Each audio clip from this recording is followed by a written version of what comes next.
E aí, para conversarmos sobre isso, vamos começar definindo o que é currículo. O que é currículo? Esse livro que está projetado, ele é um livro publicado pela AXE, é uma Associação Internacional de Escolas Cristãs, e ela publica muita literatura boa, assim, de pessoas muito dedicadas mesmo ao Evangelho. Então, assim, eu recomendo os livros da AXE. Você viu que foi publicado pela AXE, acho que vale a pena conhecer. Assim, é uma força também para o pensamento de educação cristã. Infelizmente, nem todos os livros estão traduzidos, mas quando a gente começou o material do Mackenzie, nós começamos como tradução de materiais escolares da AXE. Eles têm uma série chamada Purposeful Design. E aí a gente começou com a tradução desse material. E esse livro que está projetado é um livro deles chamado, uma tradução seria Da Missão para a Medida. E aí ele traz as definições de currículo, de um monte de coisa importante do Daniel Van Ark. E ele fala que, assim, em educação, currículo é aquilo que você ensina. Mas a palavra mesmo, currículo, que é uma carroça, isso é a palavra currículo. Era essa carruagenzinha, ela chamava currículo. E aí o lugar que você percorria era, então, o lugar por onde esse currículo andou. Por que essa ideia de currículo, como o Emerson estava falando, ela é importante? Vejam assim, se eu perguntasse para vocês, quantas maneiras tem de você conhecer o mundo, conhecer o globo terrestre? Quantas maneiras? Inúmeras, certo? Agora eu vou melhorar um pouco a pergunta. Se o seu objetivo for conhecer o mundo, qual é a melhor rota? Melhorou um pouco, mas ainda tem muita opção, certo? Agora sim, tem N caminhos são possíveis. Então, assim, conhecer o mundo, então pode ser sair do Brasil, começar uma viagem pelo Brasil, porque você primeiro conhece o seu lugar, depois você conhece os outros. Não. O melhor caminho pode ser começar ali do berço da civilização. Não, o melhor caminho pode ser começar onde as histórias bíblicas aconteceram, porque ali existe o primeiro ensinamento. Enfim, N caminhos possíveis. Agora, uma coisa vai acontecer. Quando você terminar toda essa viagem, se você conseguisse fazer toda essa viagem, vai ter um lugar e que vai ficar documentado todo lugar que você passou. Que lugar é esse? Que documento é esse? O passaporte, certo? O passaporte é o documento que vai ficar registrado todo lugar que você passou pela sua viagem. Similarmente, o currículo, ele é tanto o plano de viagem como o passaporte no final. Ele é o registro de tudo que foi andado, de tudo que foi aprendido. Ele é o documento. E isso, inclusive, é um desafio para quem faz educação domiciliar, porque uma das coisas que a escola tem de conferir à universidade é o histórico escolar, que é o currículo escolar, certo? Tudo aquilo que foi aprendido. Por isso que quando o Emerson fala da importância de um currículo, é verdadeiro. Não é só por uma questão pedagógica, por essa questão assim, para você ter um norte de se é para conhecer o mundo, eu preciso de um plano, porque esse é um objetivo grande demais. Se é para educar uma criança, eu preciso de um plano, porque esse é um objetivo grande demais. Como também porque é necessário a documentação disso. É necessário o passaporte disso, com todos os marcos que foram cumpridos, certo? E no final, o que vai ser esse currículo? O que você ensinou. Por isso que a gente chama currículo vitae de currículo vitae. Quando você quer mostrar a sua experiência profissional, você mostra o quê? O seu currículo vitae. Os marcos da sua jornada profissional. Então, isso é a importância de um currículo, certo? Documental e pedagógica. Paidagogos é conduzir a criança por um caminho que ela vai andar, certo? A pergunta é, qual é o caminho? É o currículo. A pedagogia exige um currículo, certo? Formalmente falando, quando você pensa na estrutura lógica da coisa, ela exige um currículo. E aí, então, nós vamos conversar um pouco sobre isso. Se é tão importante assim, se é isso, então, o que está envolvido nessa discussão? Bom, aqui a gente está falando sobre um currículo, sobre uma proposta de ensino, sobre um objetivo de ensino para a educação. Então, a gente já viu o que é currículo, um currículo educacional. Então, a gente já viu o que é currículo é o plano de ensino e depois ele vai ser a execução desse plano de ensino, o registro desse plano de ensino, ele é essas duas coisas. Mas agora a gente tem que saber o que é educação. Então, o currículo educacional, ok, mas o que é educação? Eu vi o que é currículo, o que é educação? Educação tem, enfim, várias traduções para vários significados nessa palavra, mas tem de um estudo feito por um rabino. Ele fez se debruçou sobre essa. Ele era diretor de um colégio lá em São Paulo chamado Yavne, e ele se dedicou a fazer estudos sobre educação dentro da cultura dele, a cultura judaica. E ele trouxe essa definição que eu achei muito interessante, que é educação, é nutrição. É forte, né, essa imagem, porque como a gente ouviu o pastor Alan falar, como ontem o Emerson comentou, né, que ele fica encorajado, quer lançar essa semente, essa é a ideia. O que é a semente? A semente é aquilo que você lança e que ela vai virar o grão, que vai virar a comida, que vai virar a nutrição. É essa cultura que vai nutrir. E isso é essencial, porque quando você se alimenta, o que acontece com aquilo que você come? Ele vai te formando, certo? A educação, ela é formativa mesmo, certo? Quando a gente come, não é para isso? Quando você pega ali o bebezinho, né, que sai pequenininho e aí a mãe começa a amamentar, o que começa a acontecer? Ficar com o bracinho de pãozinho, né, bem gordinho, vai crescendo. Por quê? Aquilo é formativo. Por isso que a educação é um assunto tão sério. É aquilo que está sendo dado de nutrição para um crescimento da alma, porque nós não somos só o corpo, né? Nós somos também a alma. Então, por isso que é tão importante com que eu estou nutrindo essa criança. Qual é o alimento? Qual é a mãe que não pensa muito sobre o alimento que ela está dando para o filho dela? É a mesma coisa, esse é o mesmo desafio de educação. Quais são os pais que não estão pensando muito em qual está sendo o alimento que está sendo dado aos filhos dele, dentro dessa dimensão de educação. E aí é a brincadeira, né? Você é o que você come. Então, claro, é uma brincadeira, mas pensemos nisso. É uma coisa que realmente é formativa, então precisa ser muito bem pensada. E aí, qual é a relação com, como a gente estava falando, cultura? Da onde que vai sair esse alimento educacional, essa nutrição, né, nessa ordem? Da onde é que vai sair essa educação? Ela provém da cultura. Quando a gente pensa em alimento mesmo, da onde é que sai tudo que a gente come? Sai da natureza, da criação que Deus criou. Até ouvi uma vez o Sproul Jr. falando que ele ama a máquina que Deus criou, que transforma grama em bacon, se chama porquinho. Achei muito a maneira de ver o porquinho, uma maneira bastante singular. Mas é isso, tudo que a gente come saiu da criação.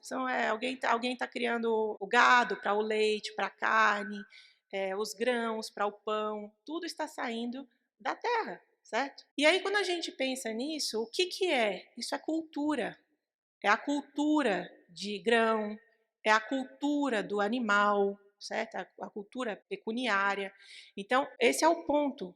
É tudo aquilo que a gente produz na criação que Deus deu. E a palavra cultura, olha que interessante, ela é o futuro da palavra colo, que significa habitação. Então, colono é aquele que habita a terra.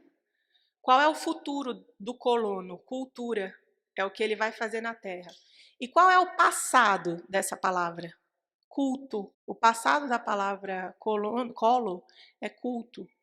Porque é aquilo que não pode ser esquecido sob o prejuízo de não ter mais cultura. Olha que interessante. Então, eu sou mineira. Minha família ainda tem família que mora na fazenda. Quando você vai para a fazenda, hoje a gente estava vindo, né? Estava vindo com o André e com o pastor para cá. O pastor Alan mora perto da praia. E aí ele estava falando que ele gosta muito de nadar.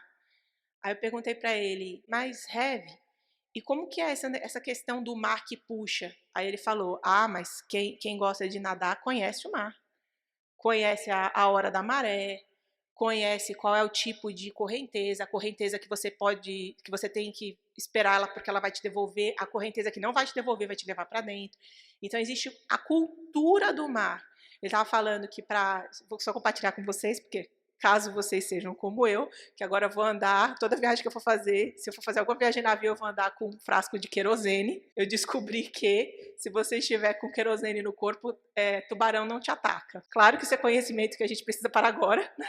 Mas achei interessante isso. Isso é cultura. Isso é o que promove a cultura. São as coisas que as pessoas vão contando umas para as outras, que não podem ser esquecidas, para você formar a cultura do mar, a cultura da terra, certo? Então são as coisas que você não pode esquecer. E na fazenda é assim. Então na fazenda as pessoas vão te ensinando assim, olha, não passa por trás do animal sem tocar nele, senão ele pode te dar um coice, o coice pode te matar.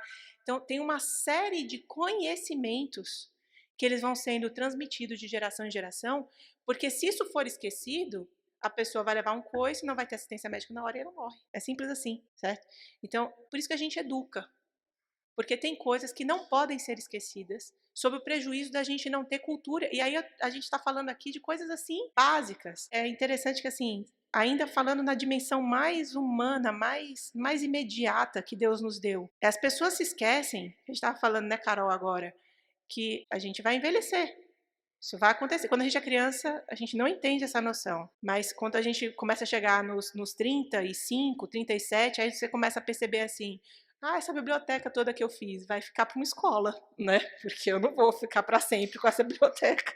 Então você começa a perceber essas coisas. Percebo, assim, em muitas escolas, eu fico pensando assim, será que essas pessoas estão entendendo que se elas não ensinarem essas crianças a serem médicas, quando elas estiverem velhos, não vai ter médico? Assim. Quem é que vai ajudar a fazer o parto? Quem é que vai ajudar a cuidar? Você tem que ensinar, senão não tem. Quem é que vai fazer o plantio? Quem é que vai levar as mercadorias? Quem é que vai fazer as coisas? É por isso que a gente ensina, certo? É por isso que existe cultura. Porque a gente precisa que essas coisas não sejam esquecidas, porque nós dependemos desse serviço uns dos outros. É o nosso mandato social na sua base mais clara. Por isso que todo mundo educa, não existe ninguém nunca colocou em questão se a educação deve ou não deve existir. Sim, deve, isso é tácito. Educação deve existir. Agora a questão é, o que é boa educação? O que se deve ensinar? Qual é o propósito disso? Mas que ela deve existir é tácito, certo? Porque é essa relação entre a educação e a cultura. Bom, o reverendo Alan falou todos esses fundamentos que nós precisamos ter para pensar nessas questões. E aí agora eu vou tentar trazer para a gente um exercício, que é a gente aplicar tudo aquilo que ele nos trouxe. Mas retomando, relembrando o que ele falou, quando começa esse mandato, quando é que Deus assim colocou na nossa dimensão de existência esse aspecto de cultura, de que a gente teria de aprender e trabalhar a terra? Quando que ele coloca isso? Depois da queda? Não, ele coloca antes. Então, esse é o desenho original, esse é o desenho perfeito. O desenho perfeito é que a gente aprenda sobre a terra, trabalhe, desenvolva a terra, sirvamos uns aos outros com esse trabalho. Alguém abre, por favor, a Bíblia e faz a leitura em voz alta, por favor. Gênesis 2, de 15 a 17. E ordenou o Senhor Deus ao homem, dizendo: De toda árvore do jardim comerás livremente, mas da árvore do conhecimento do bem e do mal, dela não comerás, porque no dia em que dela comeres, certamente morrerás. E tomou o Senhor Deus o homem e o pôs no jardim do Éden para o lavrar e o guardar. Muito obrigada. Vocês perceberam a ênfase? Deus colocou o homem no jardim. E para quê? O que a gente ouviu?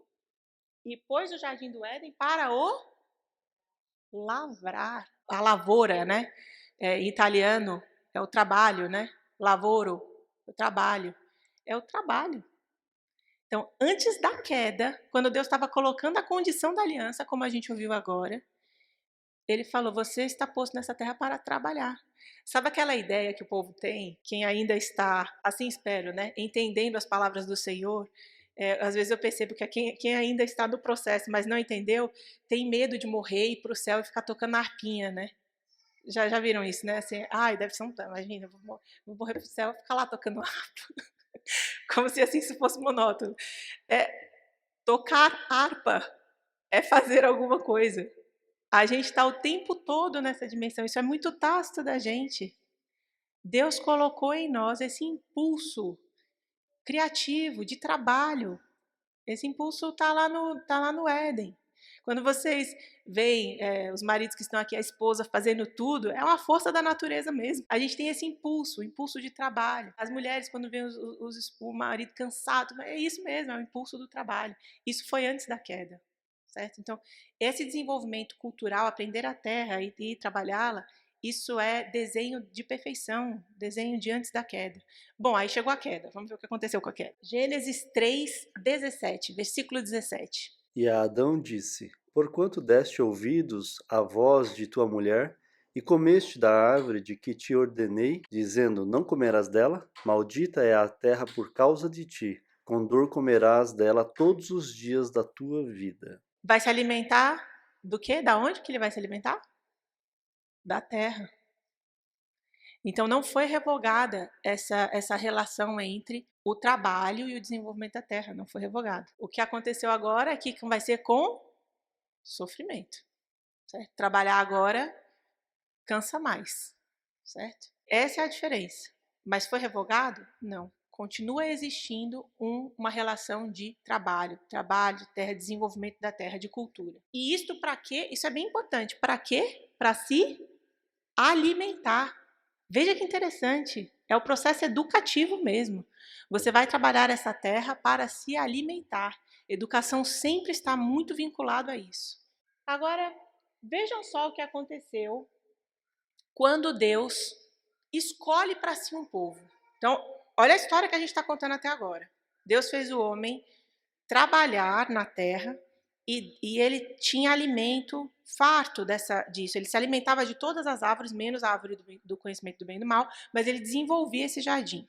O homem pecou, vai continuar se alimentando da terra, só que agora vai ter sofrimento. Aí Deus faz o seguinte: eu vou tirar para mim um povo. Essa é a condição da humanidade. A humanidade vai trabalhar e a educação está posta. Ela vai desenvolver cultura e vai se alimentar, isso está posto. Aí Deus fala assim: mas eu vou tirar agora um povo para mim.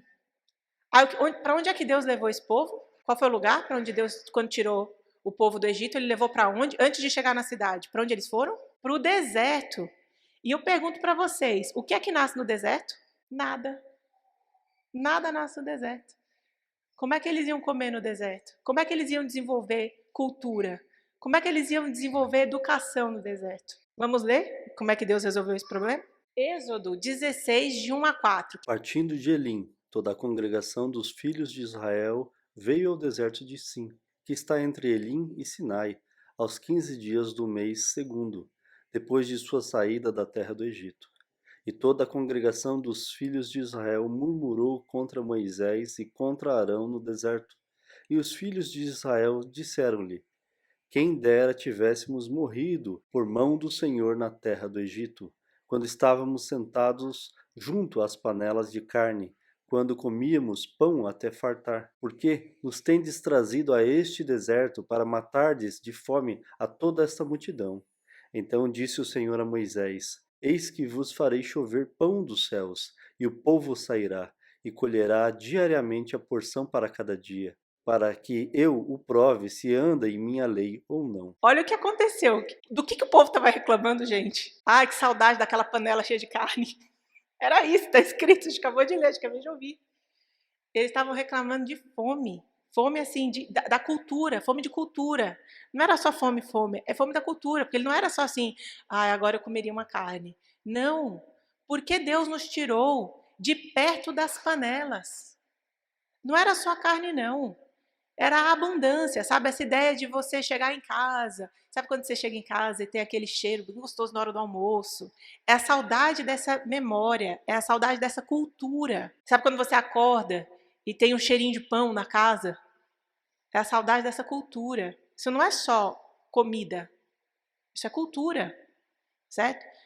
E aí Deus fala: vocês estão com saudade desta cultura? Mas eu vou dar outra. E o que ele fez? Ele deu o pão. Ele deu o pão como ele dava lá no Éden.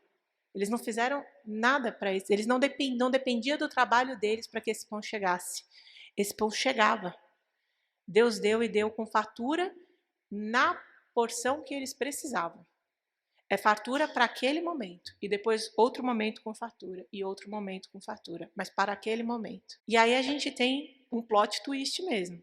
Porque Deus criou essa condição geral, o homem vai desenvolver cultura e educação trabalhando nesta terra. Vai ser assim que vai ser. Só que aí ele tira para si um povo e ele faz uma coisa especial para esse povo. Ele fala que com esse povo eu vou alimentar. Eu vou dar essa cultura para eles. A gente vai estabelecer aqui uma nova maneira de viver neste lugar, de habitar, de conviver, certo? Qual é o impacto disso? Vocês sabem que acabei lendo muito de educação judaica, porque o melhor amigo do meu irmão é judeu. E aí ele leva lá para casa assim muita coisa de literatura judaica, de escola judaica. Eu acabei lendo. Aí tem um livro que é do Maimônides, que é um rabino que eles admiram muito, que ele fala assim que assim ainda existia muita incredulidade. E a prova disso foi o bezerro de ouro. Mesmo depois, gente, quando chegou no bezerro de ouro, os judeus já tinham visto as 10 pragas. Spielberg ficou impressionado. Fez o filme. Assim, existem filmes, né, de quanto impressionante é isso. Pois eles viram as 10 pragas e fizeram um bezerro de ouro, não creram. Eles viram o mar abrir, certo? E fizeram um bezerro de ouro, não creram. Eles viam a coluna de fogo, não creram. Quando foi que eles creram? Segundo Maimônides, assim, qual foi o ponto assim, visceral? Quando Deus veio sobre o Monte Sinai, fumegando. Vocês já imaginaram o que é isso? Vocês já imaginaram que assim, você está diante do monte e a presença de Deus enche, você vê assim o monte. Eles tinham medo, eles falaram para Moisés, Moisés, você que vai Moisés, vai.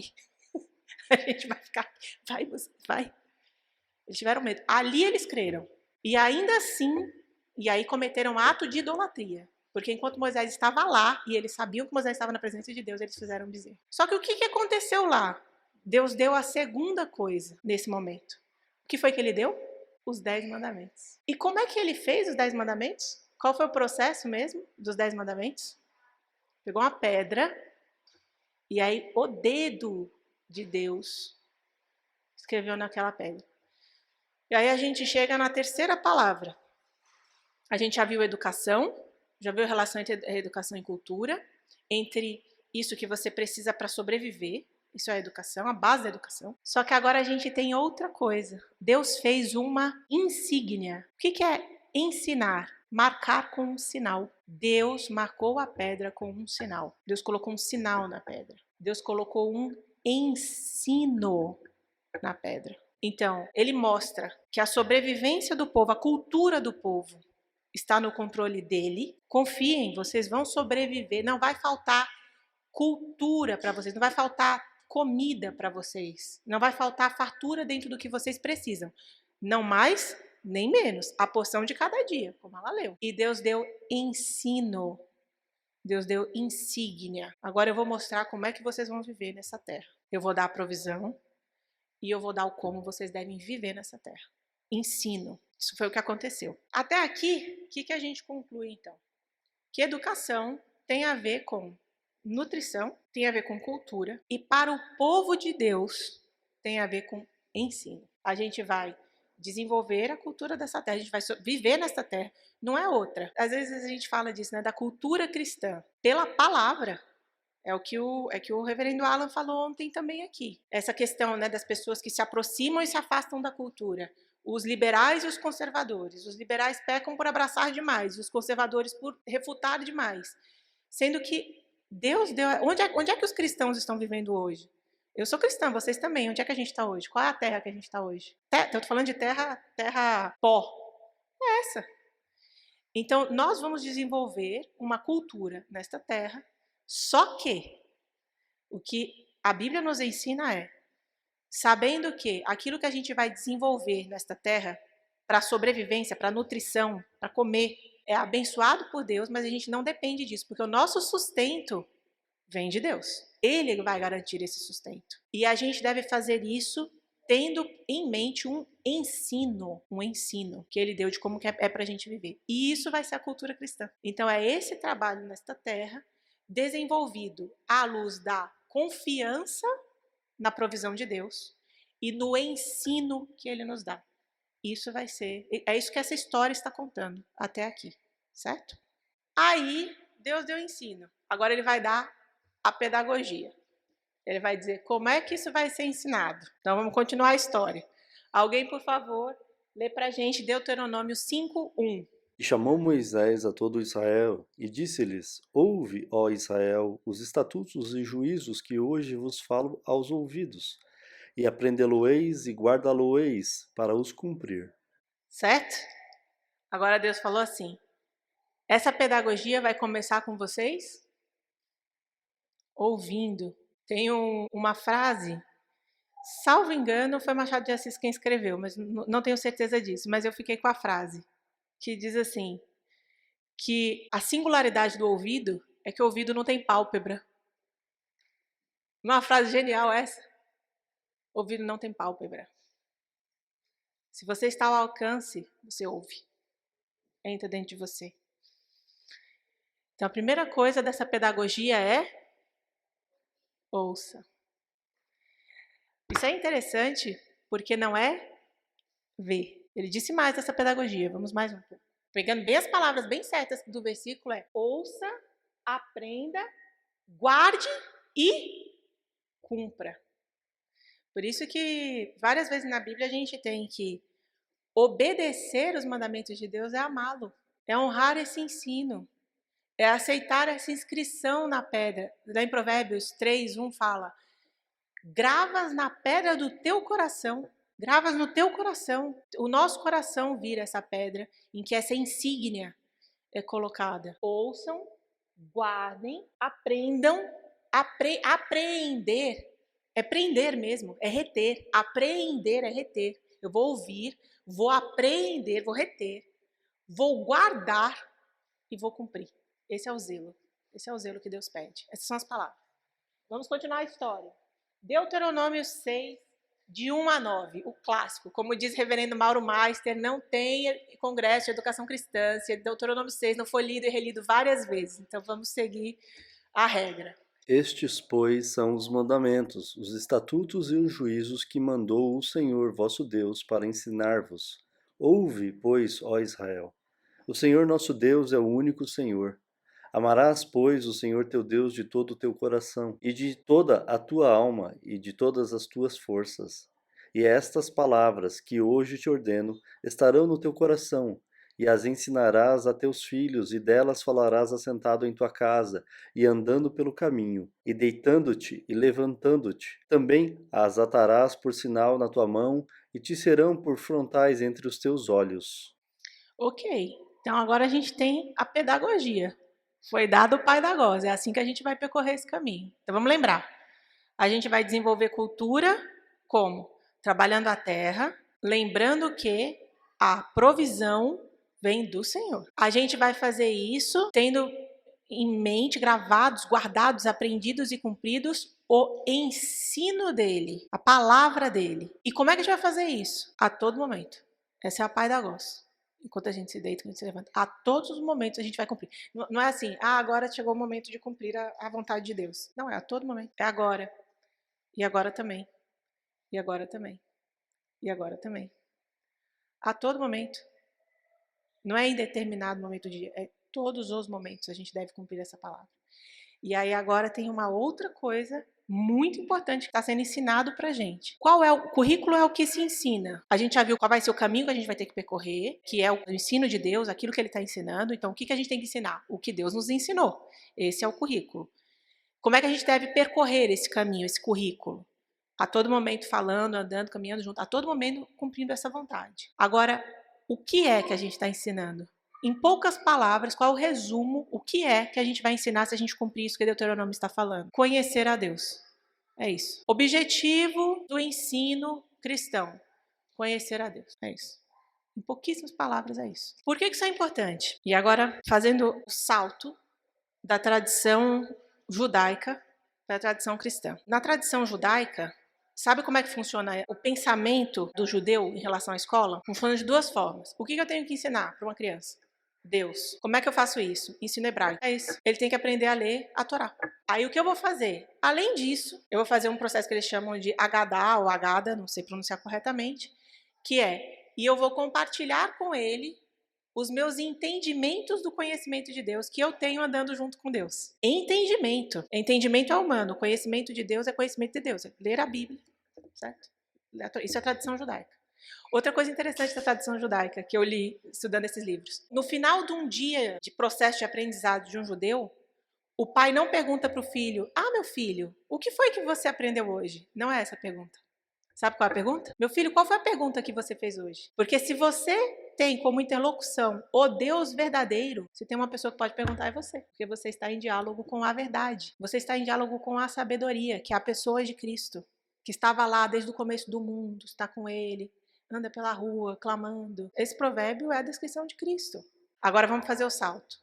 Do mesmo jeito que o povo judeu creu quando viu o Monte Sinai fumegando, nós cristãos cremos porque nós temos uma experiência verdadeira com Cristo. Cristo é Deus conosco. Ensinar a Deus é ensinar a Cristo. É isso. Esse é o currículo. É isso que a gente ensina. Ele é bom se for isso. E esse ensino é um ensino que realmente vai promover a adoração, vai promover tudo. É o ensino que vai dar certo, é o ensino verdadeiro, é o ensino que volta as coisas para o lugar. Porque é, de novo, a comunhão com Deus. Essa é a definição, essa é a base, essa é a aplicação em pedagogês. Agora vamos caminhar um pouco mais. Uma coisa importante, tem um detalhe em Deuteronômio 6, que é esse aqui.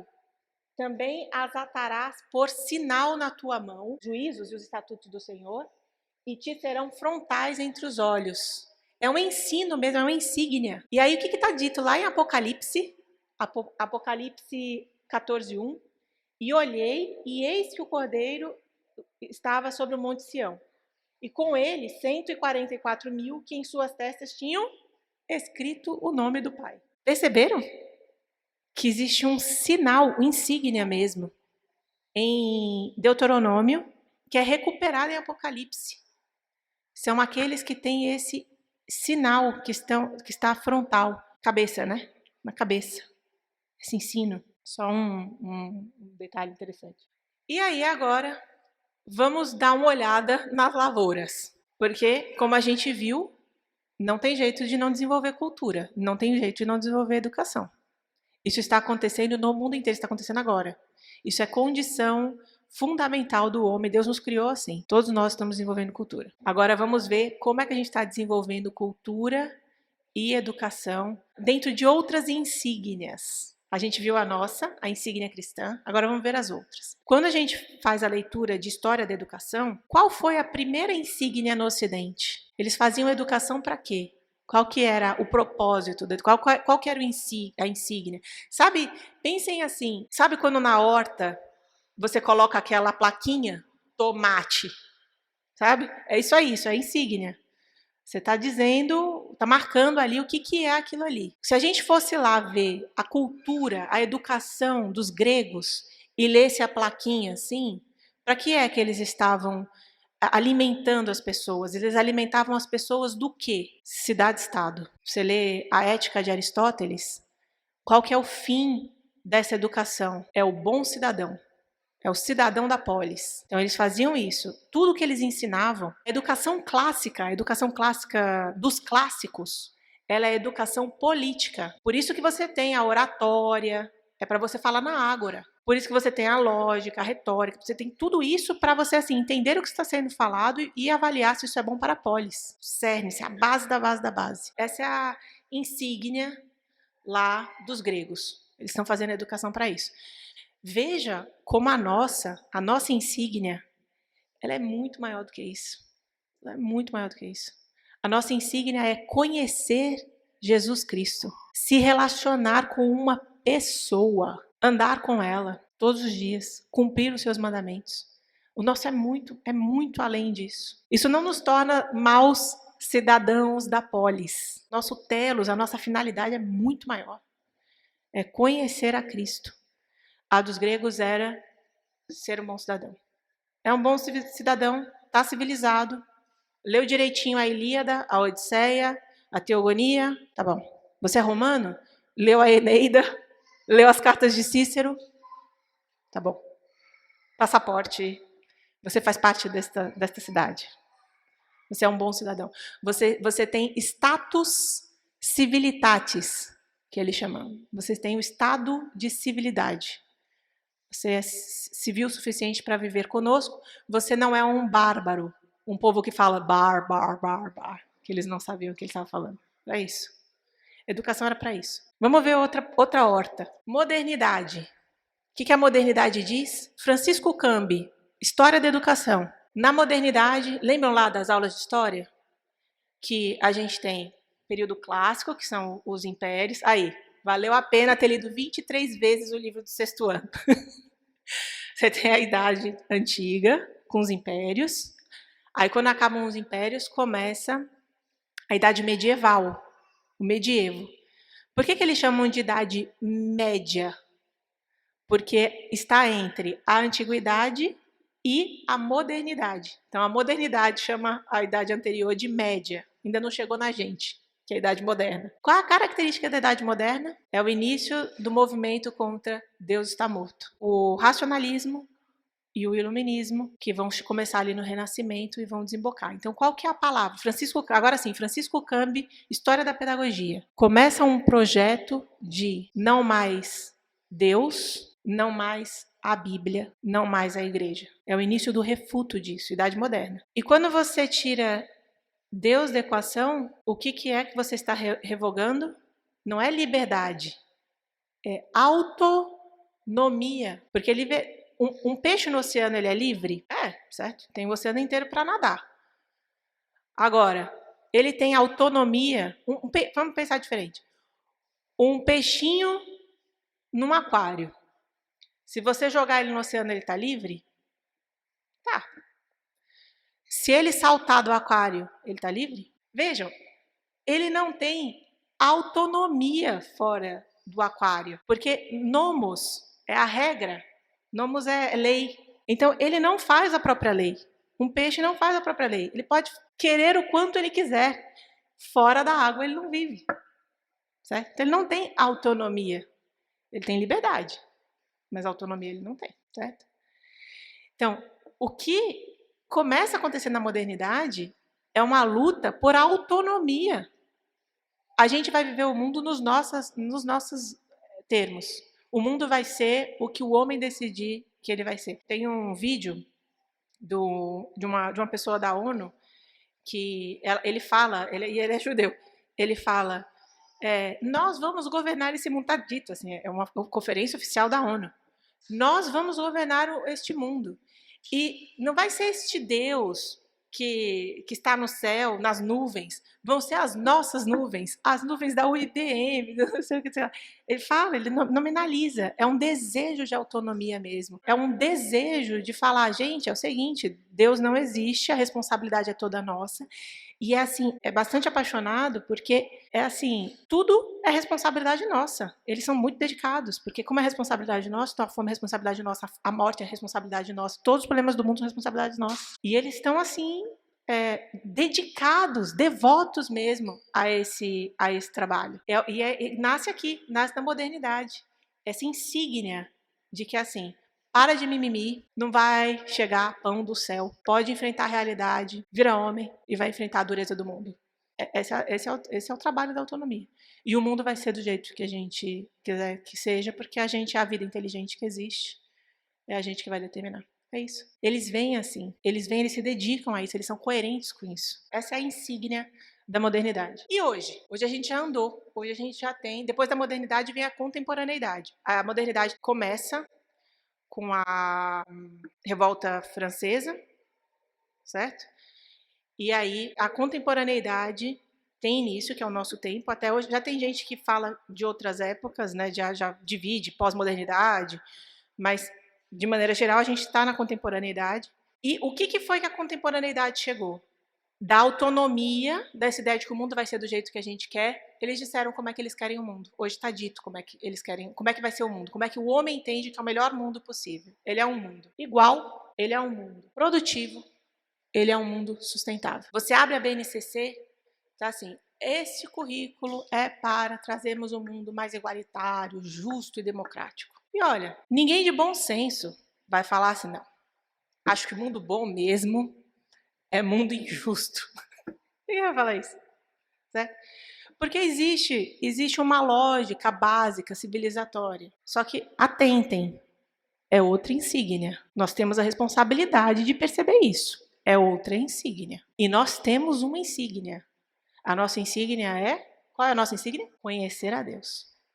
Em Cristo. Que é a imagem de Deus é Cristo. A gente não quer uma imagem? Ok, a gente tem uma imagem. A imagem de Deus é Cristo. Essa é a nossa insígnia. Qualquer coisa, gente, que não seja essa insígnia, é outra insígnia. É simples. Não é possível servir a dois senhores. É isso.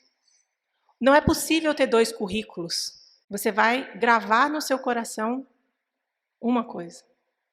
A questão é, que coisa é essa? Então agora a gente vai mergulhar nos desafios do nosso tempo. Certo? Então, a insígnia do nosso tempo é igualdade, sustentabilidade e produtividade. Certo? Essa é a insígnia do nosso tempo. Estão educando para isso.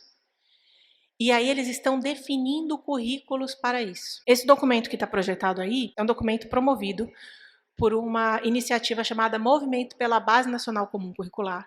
Ela é financiada por bancos, por grandes empresas, assim, é um grande pool de educação. E o que esse documento diz? Esse documento diz que a gente tem no mundo 2 currículos, 2 tradições de currículo. Obviamente, a nossa já está descartada da história, certo? Mas na tradição da pedagogia, no manual de pedagogia, você tem, então, 2 tradições de currículo. Você tem um currículo chamado currículo propedêutico. O que é esse currículo propedêutico? Ele é um currículo em que você ensina conhecimento para desenvolver mais conhecimento, ou conhecimento necessário. Então, assim, qual é o conhecimento que eu dou para a criança no infantil? Para que ela esteja apta a fazer o fundamental. Qual é o conhecimento que eu dou no fundamental para que ela esteja apta a fazer o ensino médio? Qual é o conhecimento que eu dou no ensino médio para que ela esteja apta a fazer a faculdade? Certo? Isso é propedêutico. Existe neutralidade? Não existe neutralidade. Por que não existe neutralidade? Se eu falar para vocês, gente, é o seguinte, a informação é 2. Qual a pergunta imediata de vocês? A informação é 2. Qual a pergunta imediata de vocês? 2 o quê? Não existe dado não interpretado. É por isso que não existe neutralidade. 2 o quê? 2 metros? 2 centímetros? 2 lados?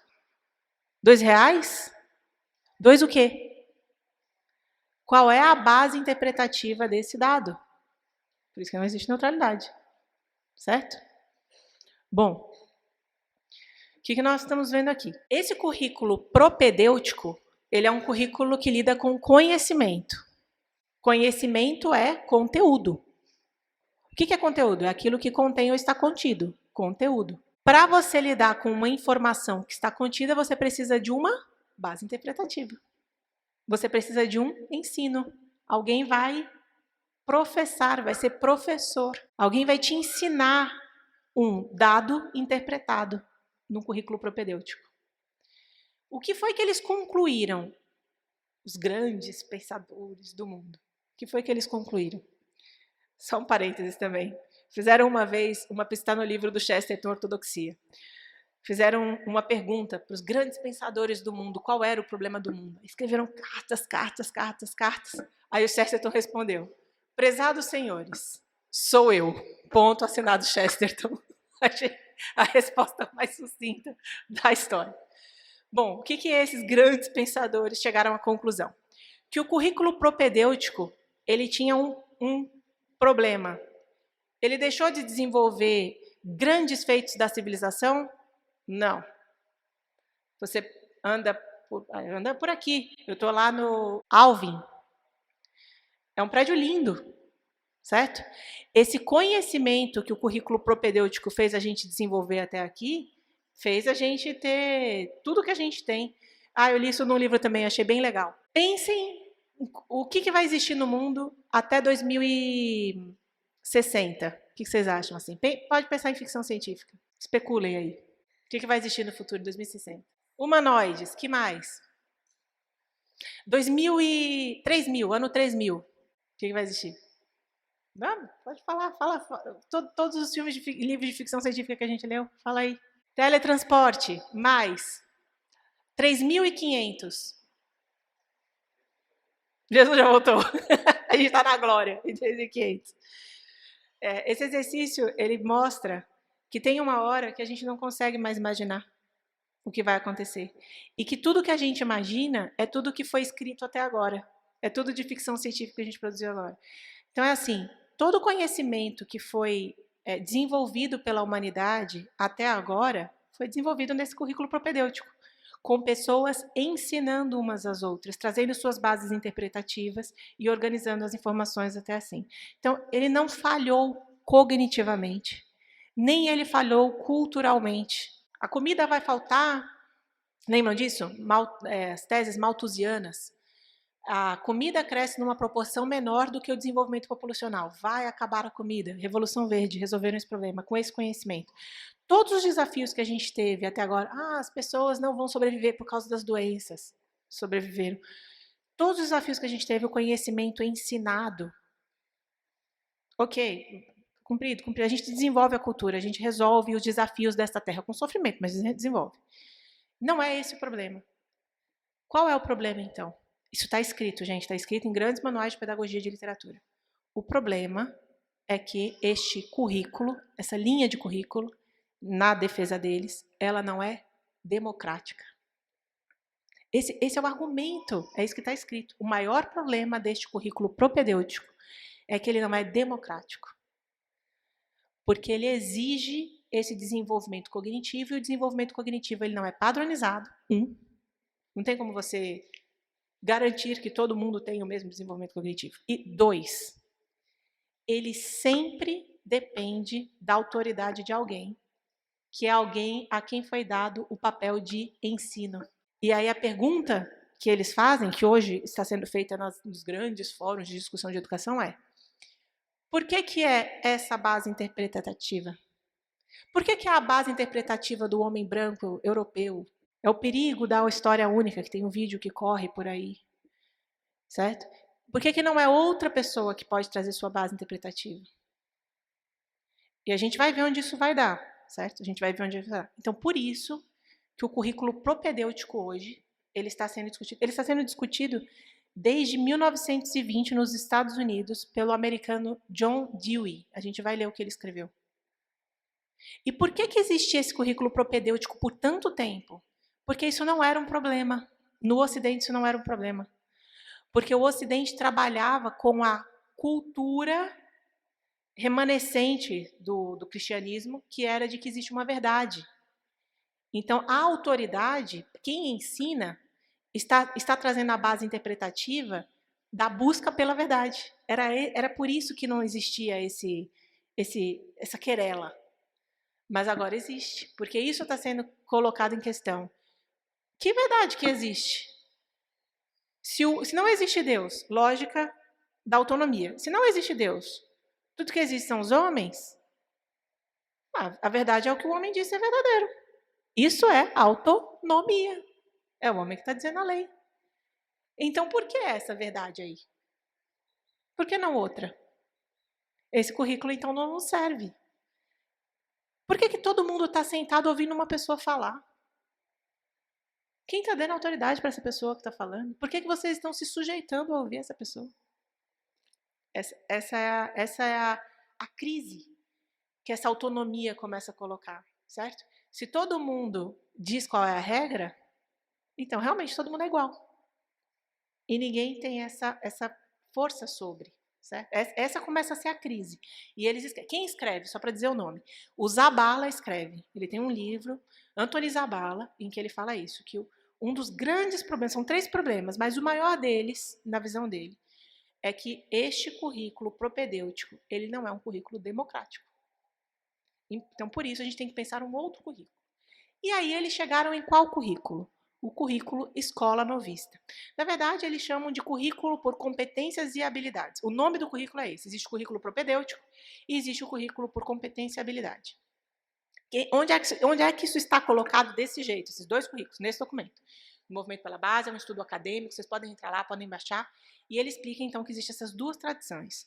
Do currículo propedêutico, focado no conhecimento, no ensino, as palavras-chave: conhecimento, ensino e verdade.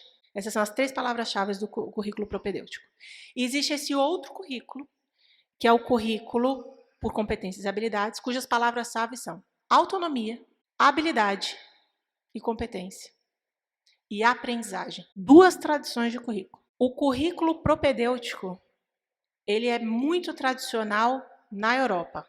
Ele é o currículo de tradição da Europa. E esse currículo por competência e habilidade, ele começa a ser visceralmente abraçado, assim, a gente vai ensinar isso. A gente vai ensinar essa visão de autonomia, de aprendizagem, de competência e habilidade. Ele começa a ser desenvolvido, assim, com vontade, nos Estados Unidos, com o John Dewey. Certo? Desde 1920, eles desenvolvem esse currículo. E aí, hoje, a gente tem uma base nacional comum curricular. Por que a gente tem esse documento? A gente vai ver. Porque vocês lembram, nós aqui todos vamos lembrar disso, vocês lembram quando a educação que a gente tinha era avaliada com as cidades vizinhas? Eu sou mineira, moro em São Paulo, eu tenho uma família em Minas e uma família no Recife, que minha mãe é nordestina, casou com meu pai quando meu pai foi fazer o seminário do Norte Saiu de Minas para fazer o Seminário do Norte lá em Recife. Então, eu tenho uma família de Minas, tenho uma família de Recife e moro em São Paulo. Então, eu estudava em São Paulo e passava as férias com os primos de Minas e as férias com os primos de Recife. A brincadeira era: a educação do Nordeste é melhor. Sabe, melhor, não sei o quê. Aí, não, a educação de Minas é mais tradicional do que a de São Paulo. Eu sei que a de São Paulo era sempre a pior. Né? Ficava essa briga. A gente se avaliava dentro. Como é que a gente avalia hoje a educação? É com o Nordeste? É com Minas? Não. É o PISA. O PISA é o Programa Internacional de Avaliação de Estudantes, é o acrônimo, que ele é organizado pela ONU, juntamente com a OCDE, para ver como é que está o nível de educação do mundo, porque isso é um dado de desenvolvimento econômico. E aí, qual é a avaliação que o Brasil tem relacionada a esse programa do PISA? Se chama Enem. O INEP é o órgão que trabalha junto com o PISA para essa formação. Então, hoje, nós não somos avaliados com os nossos vizinhos, nós somos avaliados com o mundo. Qual é o impacto disso? Se você quer ir bem numa avaliação, o que você precisa fazer? O que você precisa fazer para ir bem numa avaliação? Conhecer o que vai cair na prova. Então, o que a ONU está fazendo? Ela organizou um movimento, junto com a Unesco, junto com todos os órgãos, em que a gente agora tem bases curriculares nacionais. Então, a gente tem a nossa, todos os países têm. Os Estados Unidos têm o Common Core, a França tem o Socle Commun, o Reino Unido tem, a Austrália tem, o Canadá tem, todos eles têm essa base comum, certo? Que todo mundo trabalha com essa base para conseguir prestar a prova do PISA. As provas nacionais que já estão correlacionadas com esse PISA. E aí, veja, agora a gente tem uma questão. Qual é a linha curricular? O que vai ser ensinado para a gente fazer essa medição do mundo? Para que não entre, porque a ONU ela é supranacional. Ela não tem poder nas nações, ela tem que respeitar os domínios nacionais. Então, como é que ela vai... Ela não tem como dizer assim qual vai ser a base de ensino. Então, o que ela fala? Ela vai medir o quê? A base de aprendizagem. Perceberam? Assim, é a lógica da coisa. Eu não tenho como dizer qual é a base de ensino sem entrar num problema nacional. Então, o que eu vou avaliar é a aprendizagem. Só que quando você coloca como critério o desenvolvimento da aprendizagem, de alguma forma, já está favorecido um currículo na mentalidade, assim, no imaginário. Já está favorecido um currículo por competência e habilidade em detrimento de um currículo propedêutico. E aí, hoje, o currículo que nós temos no Brasil, a Base Nacional Comum Curricular, ele já é um currículo por competência e habilidade. Ele já vai para, dentro dessas duas tradições, ele já vai para a linha de competência e habilidade. Vamos ver isso. Bom, aqui é um trecho do documento, eu vou ler para vocês só terem o conhecimento do texto lido. Esse é aquele documento que está no site do Movimento pela Base. Ele diz o seguinte: a dificuldade da academia para abordar o ensino médio e tratá-lo nas políticas educacionais não é peculiar ao Brasil ou à América Latina. E ele faz uma citação aí a Belém. Em linhas muito gerais, pode-se dizer que, ao menos no mundo ocidental, dois modelos opostos prevaleceram na organização do ensino médio. Um generalista, gratuito e não seletivo, do qual os Estados Unidos são protótipo, concebido desde seu início no fim do século XIX para uma educação mais inclusiva, de massas, e outro fortemente segmentado, com canais paralelos de ensino, que caracteriza a maioria dos países europeus, a formação propedêutica. Certo? Então, esse é o documento, só para vocês terem a leitura do... Essa professora, a Jane Shaw, a senhora, ela escreveu esse livro chamado The Academic Achievement Challenge, em que ela fez uma pesquisa de longa duração. Ela pegou o resultado acadêmico, porque isso se chama Academic Challenge, como é que estava o desenvolvimento das crianças em 1920, antes de 1900, ela faz a pesquisa de 1900 a 1999, então uma pesquisa de longa duração, para ver o impacto dessas decisões curriculares na formação das crianças. Em 1920 começa o currículo Escola Novista Americana, esse por competência e habilidade. E aí, o que ela repara? Ela repara que até 1920, quando você tinha um currículo propedêutico nos Estados Unidos, as crianças tinham melhor desempenho em leitura e em matemática, e as crianças com atipias eram mais contempladas, porque na sala de aula o professor falava para todas. Então, tinha esse input, a criança recebia isso que o professor estava falando. De 1920 para 1999, quando começou o currículo por competência e habilidade, o currículo Escola Novista, o que acontecia? As crianças tiveram decréscimo de alcance acadêmico, o desenvolvimento acadêmico delas caiu. Mais dificuldade de ler, livros, redução de leitura, cada vez menor, mais dificuldade em matemática. Os alunos com atipia com mais dificuldade de desenvolvimento acadêmico, porque como é para você desenvolver habilidade, por isso que o professor é um facilitador, porque é você que tem que fazer a habilidade. Por isso que eles usam a imagem de um coach, certo? Porque eu treinava vôlei. Para, por exemplo, treinar vôlei, eu tenho que desenvolver a habilidade de fazer o levantamento. O que o professor vai falar para mim? Olha, a técnica é essa, você tem que fazer a mão mais ou menos assim, que é onde a bola consegue aparo, e movimento de pulso. Esse é o conhecimento que me é dado. Agora eu preciso fazer o quê? Desenvolver a habilidade. Então, o desafio é meu.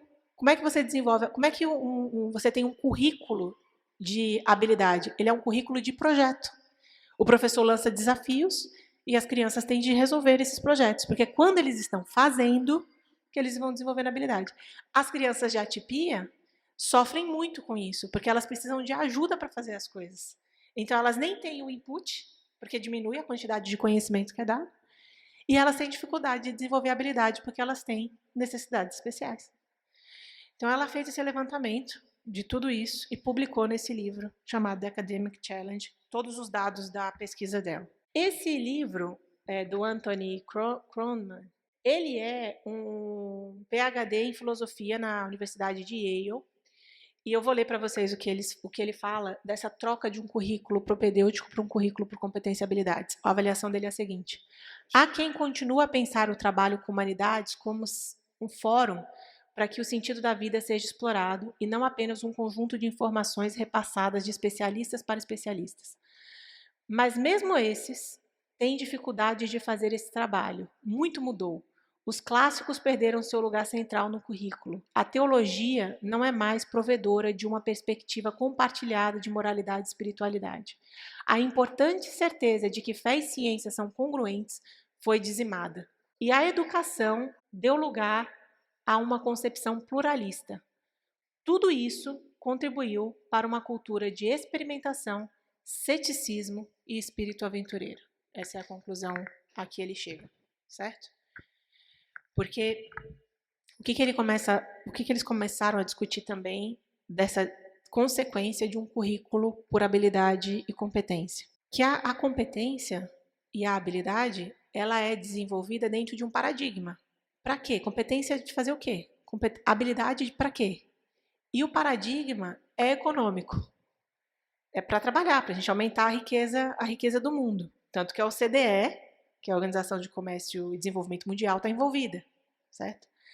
Aí, assim, desagrada todos os partidos políticos, desagrada os de direita porque está indo contra o ensino, e desagrada os de esquerda porque é por conta da economia. Então, assim, é uma guerra, tanto que é chamada Guerra dos Currículos. Agora, independente dessas questões políticas e dessas consequências, uma coisa eles começaram a observar de fato. Quando você tira a dimensão de ensino, alguém trazendo uma insígnia, alguém trazendo uma base interpretativa, as crianças estão perdendo o propósito de viver. E tem N fenômenos que estão sendo computados pelo mundo. Os nem, já ouviram falar dos nem? Nem trabalha, nem estuda, nem nada. O mapa da Cracolândia no Brasil, gente, é o Brasil inteiro. Qual é a tese para a gente chegar numa situação dessa? A tese é a seguinte: quando você faz alguma coisa, você aprende. É inevitável. Não tem como você não aprender fazendo. Não tem como, porque se você não aprendeu, você não faz. Não tem como não aprender. Então, por isso que ela é uma educação pela habilidade, pela competência, porque faz. Ela tem essa força pragmática. Ela pega o nosso lavoro lá. Ela fala com esse aspecto do nosso fundamento. Só que tem um detalhe. Se a gente, como humanidade, só aprendesse fazendo, a gente teria uma perspectiva de vida curtíssima. Porque tem coisa que se você fizer e fizer errado, você morre. Então, Deus também deu para a gente uma coisa fundamental, que é a seguinte: a gente aprende. A gente aprende com o que o outro fez certo e com o que o outro fez errado. E quando a gente ouve isso, isso é ensino. Isso é alguém te dizendo, olha, por aqui dá certo, por aqui dá errado. Certo? É Deus falando, não mata, não dá certo. A pessoa vai querer se vingar, você vai ter que ficar lá numa cidadezinha isolado, porque se você sair, a família vai te vingar. Não adultera, isso não vai dar certo. Porque esse é um laço que você está rompendo que nunca vai se restabelecer. É uma ferida para sempre. Não faz isso, não vai dar certo. Quando você diz isso, isso é ensino. Isso dá propósito. É por isso que a gente ouve história. Por que você ouve? Eu fiz isso uma vez. Não foi porque eu estava no ônibus voltando da escola, e aí tinha uma mulher contando a história da filha dela, que tinha morrido. Era uma história triste. Eu não queria ouvir, mas ela estava falando tão alto que o ônibus inteiro ouviu. Aí ela falando, ai, pois é, menina, minha filha morreu. Ela chegou em casa, estava com a cabeça doendo muito. Aí eu falei para ela tomar um banho. Aí ela tomou o banho. Aí ela falei, deita um pouquinho. Aí ela deitou e nunca mais acordou. Acho que eu devia ter uns 13 anos. Eu fiquei ouvindo aquela história e a consequência de eu ouvir aquela história. Eu, hoje, adulta, eu imagino que ela morreu de aneurisma, certo? Deve ter sido isso. Mas, à época, a única coisa que eu conseguia pensar é assim, se eu tiver dor de cabeça, não é para tomar banho, não é para dormir. Que é a moral da história. É por isso que a gente ouve história. A gente quer saber, assim, o que foi que a pessoa fez que deu certo, o que foi que a pessoa fez que deu errado. Você ouve a história de um missionário, você fala, nossa, o que eu teria de fazer para viver isso? Isso dá propósito, a gente compartilha propósito. Ah, olha essa família bonita, casaram, os filhos bonitos. O que foi que eles fizeram? É por isso que a gente troca a história, é por isso que a Bíblia fala mulheres mais velhas ensinem as mais novas. Né? Porque isso dá propósito para a gente. Tiraram isso. O que está acontecendo? Os adolescentes estão com uma crise de propósito. Tanto que hoje, na Base Nacional Comum Curricular, existe um negócio chamado projeto de vida, que ficou pragmático demais, só habilidade, só competência, agora a gente precisa ajudar eles a encontrarem um propósito para viver. Olha os dados, isso são dados documentais que estão aí. E aí, só para vocês saberem hoje, então, o que consta no nosso documento. Consta o seguinte, isso é texto da Base Nacional Comum Curricular. Eu vou ler para vocês o que está escrito no texto da Base Nacional Comum Curricular.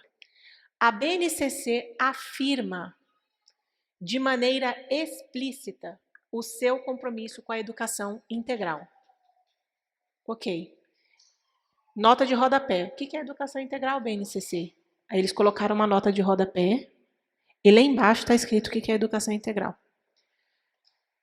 Na história educacional brasileira, as primeiras referências à educação integral remontam à década de 1930, incorporadas ao movimento dos pioneiros da educação nova e outras correntes políticas da época.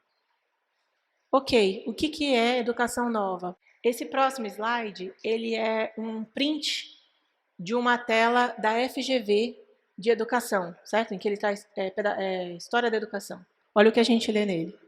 O Manifesto dos Pioneiros da Educação consolidava a visão de um dos segmentos da alta intelectualidade. E aí ele vai falar quem que fazia parte disso, né? Entre eles está o Anísio Teixeira, é uma das pessoas que fazia parte desse Pioneiros da Educação. John Dewey, isso é um artigo falando sobre a história dos pioneiros da educação no Brasil. John Dewey e o pensamento educacional brasileiro, a centralidade da noção do movimento. O primeiro e mais destacado autor a mencionar John Dewey nos periódicos brasileiros analisados foi Anísio Teixeira. Pioneiros da Educação Nova, que é em cima do que está afirmado explicitamente o compromisso da Base Nacional Comum Curricular. Em artigo que abordava o movimento da renovação educacional que vinha ocorrendo nos Estados Unidos, seu objetivo era mostrar que aquele movimento encontrava-se fortemente centrado na remodelação de programas escolares que deveriam tornar-se o traço de união entre a criança e a vida social americana. Corolário da tese deweyiana de que os movimentos educativos deviam refletir as mudanças sociais. Ou seja, a educação deve ser feita para transformar a sociedade. Porque na insígnia da autonomia, a sociedade depende do homem e do que ele disser que vai ser. Nesse escrito, a presença de procedimentos científicos no campo educacional era claramente formulada, pois Teixeira entendia que, sob a influência de Dewey, os norte-americanos buscavam fixar as diretrizes de uma teoria de educação moderna e científica. Eles trocaram pedagogia por ciência da educação, por meio de métodos e princípios prescritos pela, aspas, ciências da educação. Tais formulações resumiam uma tese deweyiana. Qual é a tese do Dewey? Prestem atenção na tese do Dewey. A tese deweyiana é de que não é papel da filosofia ocupar-se com a definição de verdades superiores, transcendentais, imutáveis, permanentes. A filosofia devia ser uma contribuição para o aclaramento do sentido da vida, um esforço infindável, posto que o sentido da vida de seres social e historicamente determinados altera-se a cada momento. O papel do filósofo devia ser guiado não pela busca da verdade com letra maiúscula, que para a gente significa Cristo. Verdade com letra maiúscula para a gente é Cristo. Mas pelo reconhecimento da mutabilidade permanente do mundo, acompanhado pelo olhar crítico dirigido às necessidades sugeridas pela experiência coletiva. Para Dewey, a filosofia não deve ser vista como um conhecimento sobre essa realidade com letra maiúscula, que para nós cristãos significa criação, como se fosse o último e mais elevado termo da contemplação pura. Como se a criação fosse uma revelação pura. Para nós cristãos ela é a revelação comum. A proposta deweyiana é que a filosofia seja uma reflexão sobre a experiência dos homens no mundo real e não uma guardiã da verdade com letra maiúscula. Um farol condutor da humanidade na direção do bem com letra maiúscula. Seria mais ou menos assim, bem para a gente com letra maiúscula seria Deus. Vamos chegar a Deus sem criação, sem Cristo. Seria mais ou menos fazendo um diálogo com a linguagem teológica, né? Que não foi o propósito desse artigo. E aí, só para vocês saberem quais são as linhas pedagógicas relacionadas a essa linha de currículo pensada em habilidade e competência. E Dewey é o construtivismo. Isso aqui é um print de uma tela de Cambridge em que ele explica o que é educação ativa, que é essa educação em que o aluno desenvolve habilidade. A base da educação ativa, ela começa com Rousseau. E qual que é a tese de Rousseau? Como é que é o nome do que o Rousseau falava que as pessoas eram? Era o bom selvagem. É a sociedade que corrompe o bem do homem. E aí ele escreve um livro chamado Emílio, ou da Educação, que nós precisamos, defesa de Rousseau, nós precisamos pensar uma educação em que a criança seja livre. Qual é o paradigma dessa nova pedagogia? O paradigma do que uma criança deve fazer é o que ela quiser. Porque ela é boa, é a sociedade que a está corrompendo. E qual que é o ideal dessa criança? A sua própria capacidade. Biblicamente, o que nós dizemos? A criança nasce pecadora. Ela precisa de ensino desde o primeiro momento. É isso que nós biblicamente acreditamos. E qual que é o ideal da educação cristã? É um homem, é Cristo. Não é a criança do jeito que ela quiser ser. Não, é Cristo. Todos nós, santificados, seremos como Cristo. Então, vejam que existe... Isso é importante que nós saibamos, porque isso é uma contribuição técnica, certo? Isso é estudo de pedagogia, isso é estudo de currículo. É estudo disso, de o que é que a gente vai ensinar. E isso está acontecendo agora. Nós temos responsabilidade, como a Bíblia ensina, de ler os nossos tempos. A gente precisa saber dessas coisas. Para, como igreja, orarmos uns pelos outros, orarmos pela nação, orarmos pelo mundo, para que Deus nos dê esclarecimento, nos dê condução, continue nos dando provisão e ensino. Aí outras palavras só para vocês saberem que estão vinculadas a essa tradição do currículo por competência e habilidade. Educação ativa, educação por projetos, educação experimental, tudo isso é dessa linha. Dentro de todas as teorias, existe a linha existem várias linhas, né? Então existe essa linha construtivista e houve uma reação ao construtivismo. Na verdade, não é uma reação, ele foi uma evolução do construtivismo, que foi o cognitivismo. Que é assim, não, olha, realmente existe um aspecto de conhecimento, vocês vão ver no próximo slide, eles fizeram uma pesquisa de qual é o desempenho acadêmico de crianças que agora estão crescendo dentro do Problem-Based Learning, trabalhando sobre projetos. Eles têm uma resolução de problemas melhor do que quem continua no propedêutico, resolvem problemas melhor do que quem tem conhecimento propedêutico. Mas eles têm uma aquisição de conhecimento mais baixo do que quem continua com o currículo propedêutico.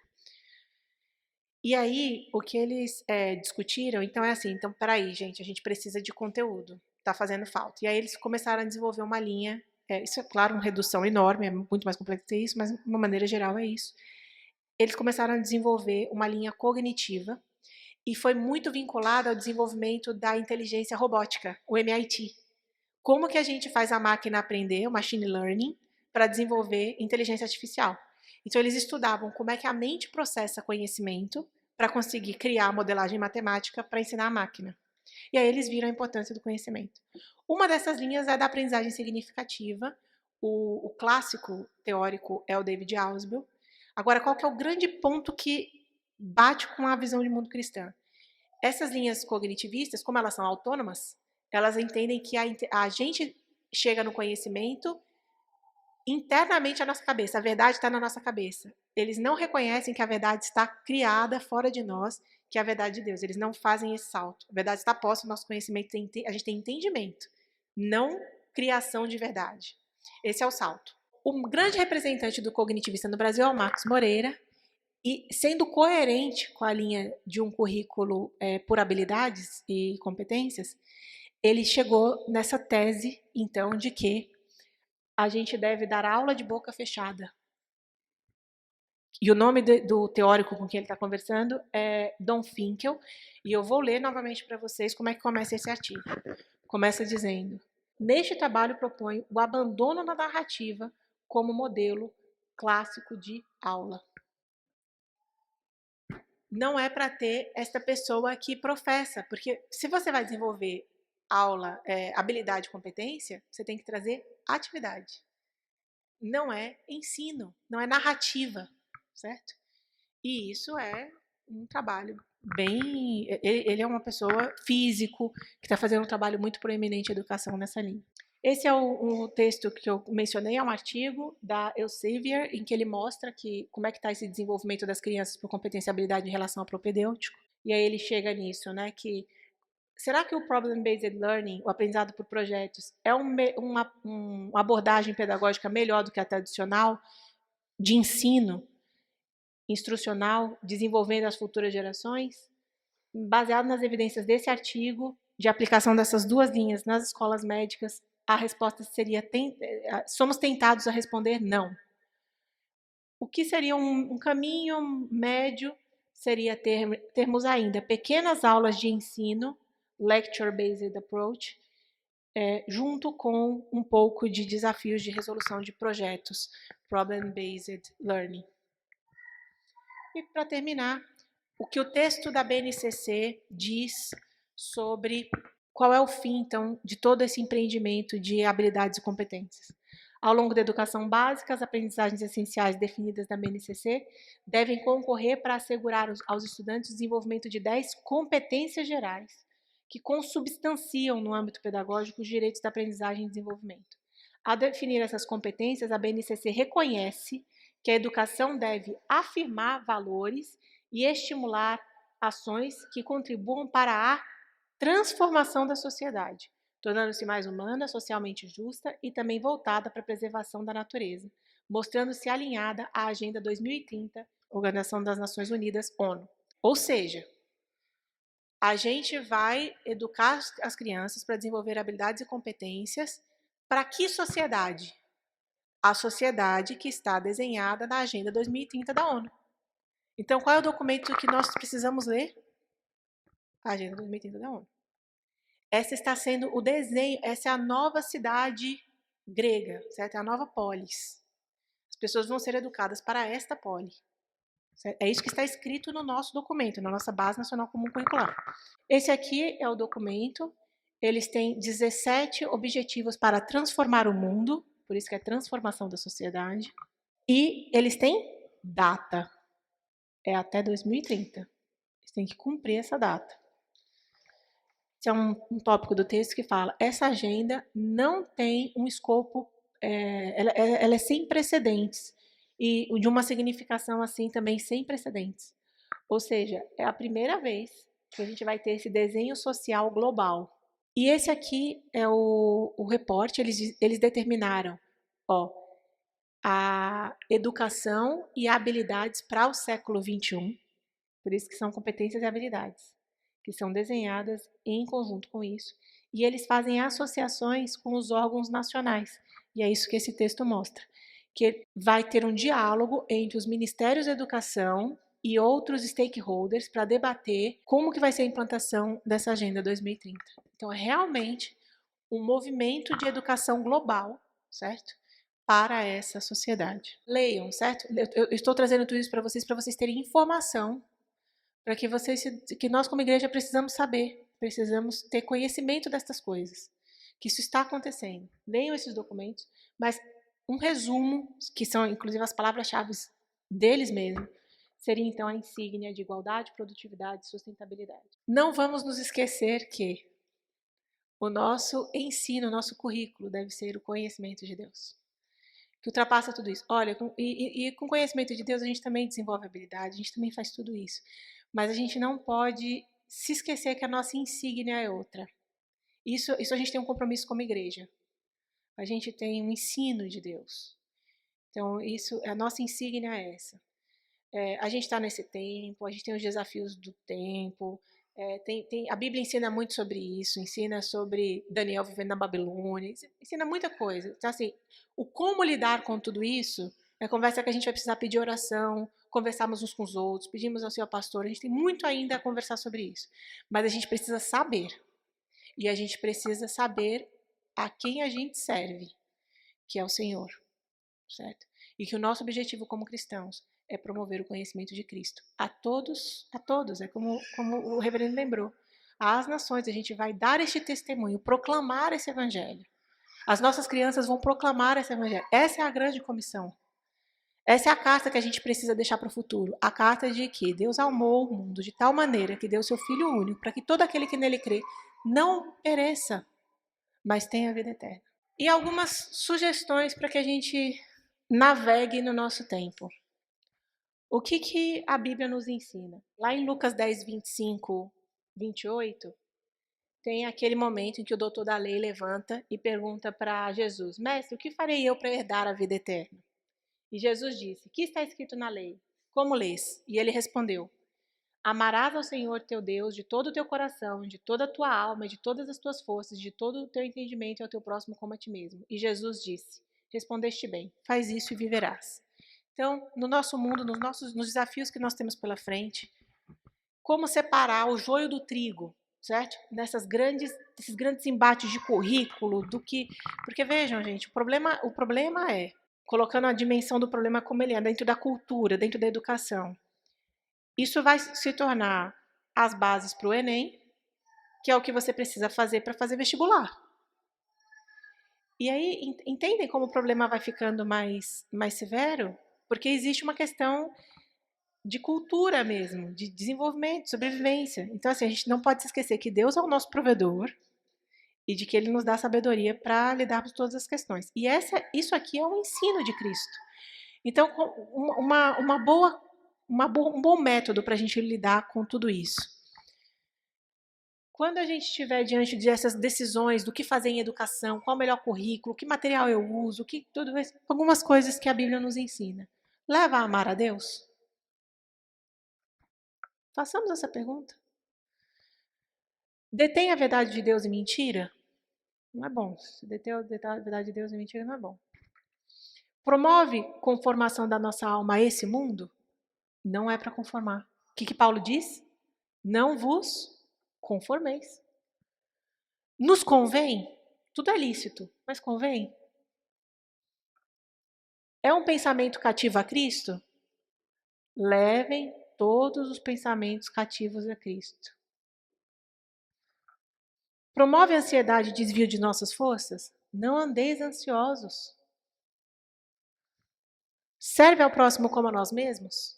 Em resumo, cultura cristã é orientada pelo ensino cristão, separada das culturas não cristãs, mas desenvolve-se nesse mundo.